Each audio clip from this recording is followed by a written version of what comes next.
The cloudy skies over Haida Gwaii cast their shadow upon the heraldic poles of a coastal village on a misty winter morning.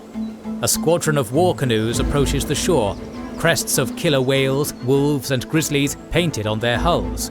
The host family emerges from their big house to greet the new arrivals, led by a regal chieftain, garbed in an ornate dogfish frontlet and panelled Chilkat cape.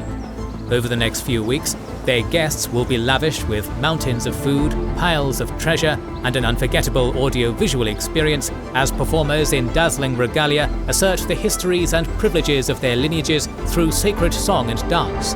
The native peoples of the Pacific Northwest make up one of the most unique cultural tapestries on the planet. Join us now as we explore their world, diving into vibrant mythologies, wealthy lifestyles, and the cultural context behind some of the Western Hemisphere's most iconic art and monumental architecture. The northwest coast of North America is a long labyrinthine strip of rocky islands, hidden reefs, deep inlets, and wet, mossy temperate forests. It stretches along coastal territories of the Canadian province of British Columbia and the US states of Alaska, Washington, and Oregon, snaking inland along mighty rivers like the Skeena and Fraser.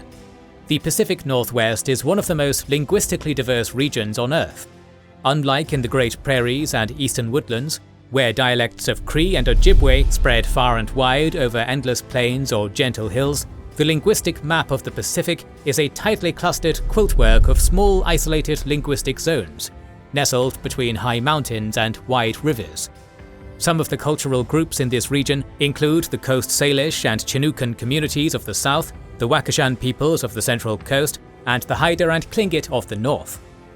These groups, each subdivided into many nations with significant internal diversity, are as distinct from one another as the Germanic, Slavic, and Romanese speakers of Europe are from each other.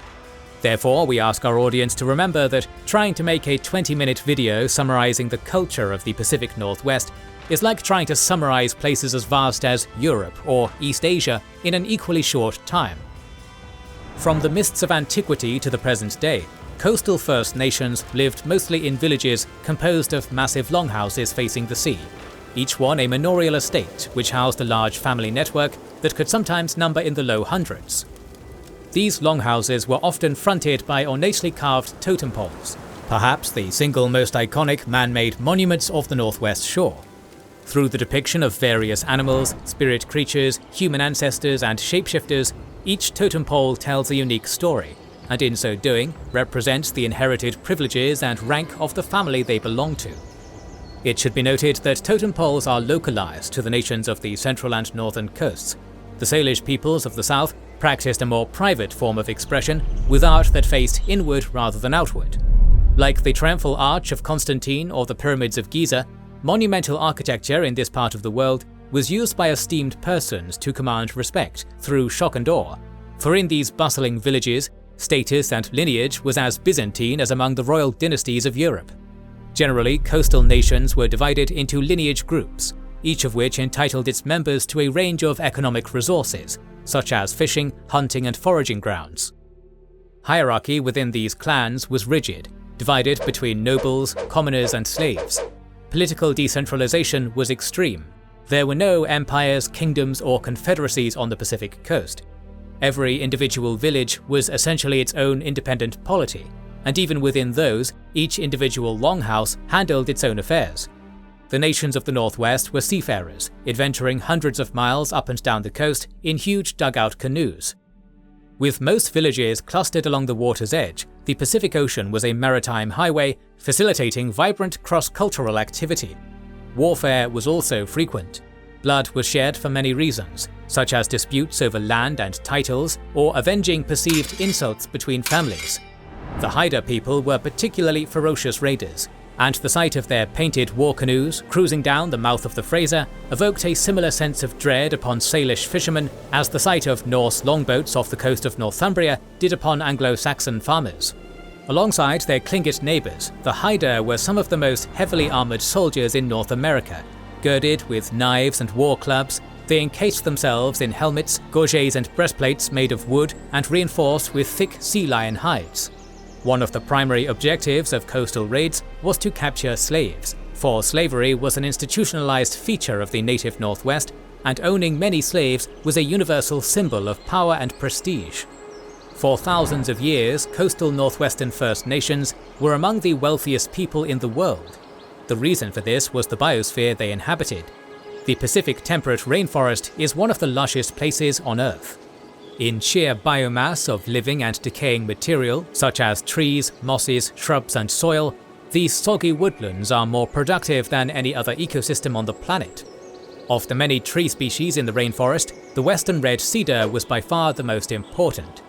On top of being light, firm and straight-grained, cedarwood excretes a natural fungicide that helps it resist decay after being felled, a remarkably important quality when one lives in one of the dampest places in the world. For this reason, every material necessity imaginable was extracted from this most sacred tree, including the big houses in which people lived, the sleek dugout canoes in which trade and warfare were conducted, the waterproof bentwood boxes in which they stored their treasured belongings from the inclement rainforest weather, and even the very clothes on their backs. Indeed, from shredded and oiled cedar bark, blankets, ponchos, capes, skirts and hats were woven. These garments were warm, practical and water-repellent, shielding their wearers from the incessant coastal drizzle. In addition, cedar bark baskets served as portable storage, hunters' quivers, implements for shellfish harvesting, and babies' cradles, among many other purposes, making daily life easier and more productive. If civilization began in the Fertile Crescent with the sowing of grain, then in the Pacific Northwest it began with the salmon runs. Every autumn, the cycle of life ticks anew when millions upon millions of fish across various salmonoid species swim upriver to the inland creeks where they spawn their eggs. Due to the development of specialized technology such as the cedar bark gillnet, indigenous peoples would catch enough salmon during these runs to sustain them for the entire year, whereupon the meat would be smoke-cured to protect it from spoiling. Salmon was the abundant resource that enabled the Northwest Coast's highly ceremonial lifestyle. Spirituality and religion along the coast was deeply varied, but many nations held an overarching belief that humankind was directly descended from the creatures of the land, sea and sky. Shapeshifters, who could walk between the worlds of humans, animals and spirits, are a common motif in northwestern mythology. The Stolo people, who inhabit the lower Fraser Valley, have stories of a time in the ancient past when animals and humans could change form at will, taking each other's shapes. In this chaotic, kaleidoscopic landscape, shape-shifting beings, known as Hyals, descended onto the land, making things right by stratifying the birds, land animals, fish and plants into their permanent form. Hundreds of different supernatural beings were believed to inhabit such spirit worlds and celestial realms. These included creatures such as Thunderbird, a massive whale hunter who pounds the sky with thunderclaps upon the beat of its wings, and Sisiutl, a double-headed serpent possessed of magical blood, which bestows healing powers upon shamans and invincibility upon warriors. Perhaps the most ubiquitous of divine entities in the Pacific Northwest was Raven, a devious trickster comparable in demeanor to Loki of the Norse pantheon. This mysterious corvid is often credited for bringing about mankind's genesis, usually for frivolous reasons. In one tale, he found the first men in a giant seashell on a beach, and cajoled them into emerging from their mollusk womb and joining him in his beautiful world. In another, he created people because he was throwing a party and wanted a high turnout. Raven was the protector of humanity's earliest ancestors, providing them with houses, cedarwood, salmon, and even the very sun in the sky, usually by stealing these things from other supernatural beings in much the same way as Prometheus stole the gift of fire from the Olympians. Much like Julius Caesar postured himself as a descendant of Venus, and Alexander the Great cloaked himself in the patrimony of Zeus, it was common for families in the indigenous Northwest to claim direct descent from mythic entities. This was represented on family totem poles, which often depicted crests such as Raven, Thunderbird or Sisiutl to represent that family's prestigious ancestry. The crests a family had the right to display on their totem poles were often directly related to what property and wealth they were entitled to.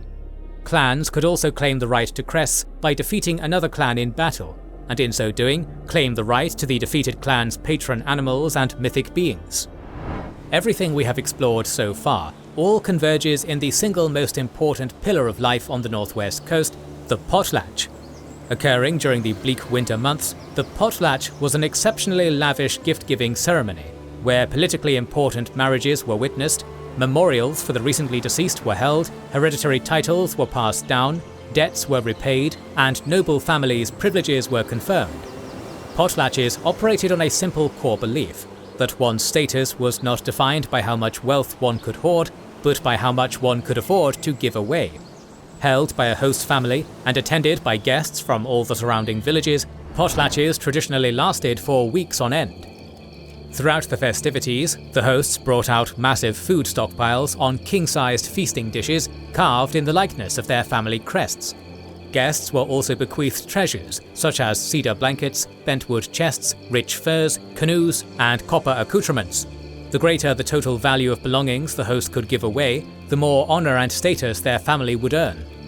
After the potlatch, the host's cupboards were left utterly bare, but this did not leave them destitute, for they would soon be invited as guests to another family's potlatch, and it would be their turn to be heaped upon with wealth by a host clan seeking to gain face. Gift-giving during the potlatch was the principal method of how resources and materials were circulated between communities, and thus served as the economic engine of the Pacific Northwest. After gift-giving, the next ritual pillar of the potlatch was performance. Clad in breathtaking regalia, which endowed them with the likeness of the animals, mythic creatures, ancestors, and transformers, sacred thespians performed hundreds of different songs and dances to be witnessed by guests of the winter ceremony. Through song and dance, spiritual knowledge was transferred, and the memory of the ancient past was preserved. Potlatch dances were the Library of Alexandria, they were Baghdad's House of Wisdom, and they were the accumulation of an entire people's very identity. One day, an old man was washing at the mouth of the Squamish River when he saw a bobbing wooden island, skeletons of trees thrusting skyward from its surface.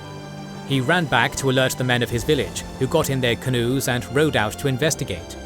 On this wooden hulk were strange men, entirely covered except for their pale white faces, with fire billowing from their mouths. The Squamish concluded these strangers must be from the land of the dead, wrapped in their burial blankets. One of the dead men extended his hand. Thinking he wanted to play the pulling fingers game, the strongest Squamish warrior stepped forward and gave his finger a hard tug, causing the dead man to howl. Knowing ghosts cannot feel pain, the Squamish determined that these strangers were in fact mortal men. Although first contact between natives and Europeans in the Pacific was mostly peaceful, it precipitated calamity. Wherever the white man went, he brought germs. Just like everywhere else on the continent, indigenous people in the Pacific Northwest had no natural immunity to Old World diseases. The moment those viruses made contact, catastrophe ensued. Throughout the 1800s, tuberculosis, scarlet fever, influenza, and smallpox devoured communities, with death rates soaring over 90%. At the turn of the 20th century, a pre-contact population of over 250,000 had dwindled down to 28,000. And yet, as a testament to their adaptability and resilience, the Potlatch peoples did not go quietly into the night. In the early 1800s, the fur trade dominated the colonial presence in the Pacific Northwest. As fur trading concerns like the Hudson's Bay Company set up forts along the coast, native peoples became their principal suppliers of pelts. So critical was indigenous involvement in this trade that for a time, a Creole language derived from the Chinook tongue became the principal language of communication across the Pacific Northwest for British, French, Canadian, and American traders alike. Whether or not they actively knew it, the Potlatch peoples had become key power players in a trade network that stretched all the way to Beijing. In fact, it was not uncommon for Chinese treasures to make it into native hands, with the Tlingit people gaining access to enough Chinese Chen coins to encrust them into their masks and sew them into a form of ceremonial body armor. When relations with their trading partners broke down, the Potlatch peoples were quick to put up a spirited defense of their homeland. Up in the Alaskan Panhandle, the Tlingit fought ferociously against the ingress of the Russian Empire. Meanwhile, between 1780 and 1830, Haida warriors routinely attacked British and American warships, capturing more than half a dozen vessels. The children of the Raven and Eagle adopted the fighting style of their pale adversaries with remarkable celerity. In 1795, a British trading ship fired its cannons at a village in Haida Gwaii because the inhabitants had killed some of the crew. What happened next completely blindsided them. The Haida fired back, with cannon and ammunition plundered from an American schooner a few years earlier. The situation for native peoples began deteriorating in the latter half of the 19th century. In 1858, gold was discovered in the Fraser and Thompson rivers. Prior to this, the settler presence in the Pacific Northwest had been minimal, but afterwards the floodgates had opened, and tens of thousands of fortune seekers poured into indigenous lands. Unlike fur traders, who depended on the First Nations for their supply of furs, most gold panners had no respect for the peoples on whose lands they were trespassing. Violent conflict between prospectors and natives was common, while crucial salmon-spawning habitats were destroyed by mining operations, severely disrupting indigenous lifeways. By this time, governments in London, Washington and St. Petersburg had begun drawing lines on maps, creating the Washington Territory, Russian Alaska, and the colonies of Vancouver Island and British Columbia on indigenous territory. The situation went from bad to worse in 1862, when the worst smallpox epidemic ever to ravage the Pacific Northwest scoured its way across indigenous communities. At this point, colonial authorities had ready access to a smallpox vaccine, but while they inoculated their own people, they made little to no attempt to vaccinate the natives. This apocalyptic epidemic killed over 2/3 of the remaining indigenous population on the northwest coast. Modern historians criticized the colonial authorities of the time for strategically wielding the disease as a tool for ethnic cleansing. After this, European settlers were undisputably the dominant population in the region. By the 1870s, America had purchased Alaska from the Russians, the Washington Territory was well on its way to statehood, and British Columbia had been incorporated as a province of the recently confederated British Dominion of Canada. By now, the federal governments of Canada and the United States saw indigenous peoples as a relic of their continent's backward past, and in the 1880s, both governments began implementing measures to forcefully assimilate native peoples into Euro-Christian society. Colonial authorities could not understand the potlatch, which they saw as a backwards, barbaric and wasteful ritual that actively roadblocked their efforts to civilize the so-called Indians. In 1885, the federal government banned the ceremony entirely. Indigenous peoples who hosted potlatches were arrested, and their beautiful dancing regalia, held in their families for generations, were seized from them. Throughout the late 19th and early 20th centuries, indigenous children were forcefully taken from their families and placed in colonial boarding schools hundreds of miles away from home. In these hellish institutions, little boys and girls had their ancestral language and culture literally beaten out of them, while also being subject to systematic psychological and sexual abuse.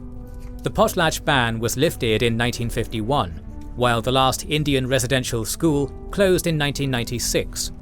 Combined with other assimilative laws, these two government policies have been rightfully labelled as an attempt at cultural genocide. The operative word here is attempt, because in spite of all of that, the First Nations of the Pacific Northwest are still here.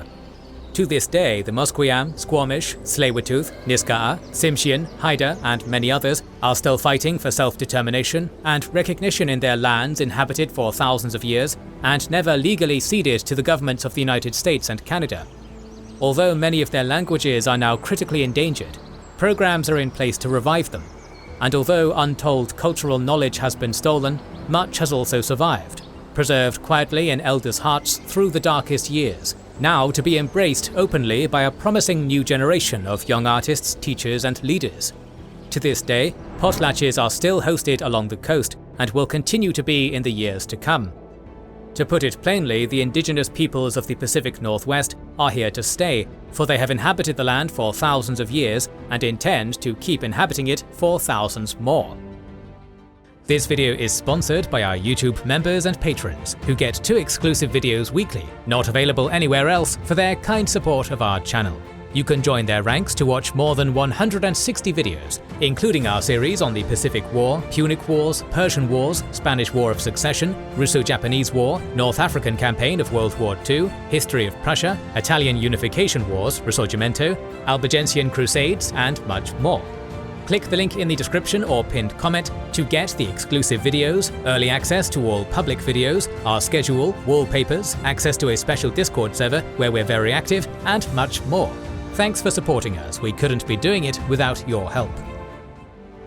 More videos on the indigenous peoples of the Americas are on the way, so make sure to subscribe and press the bell button. Please consider liking, subscribing, commenting and sharing, it helps immensely. Recently, we've started releasing weekly Patreon and YouTube member exclusive content. Consider joining their ranks via the link in the description or button under the video to watch these weekly videos, learn about our schedule, get early access to our videos, access our private Discord, and much more. This is the Kings and Generals channel, and we will catch you on the next one.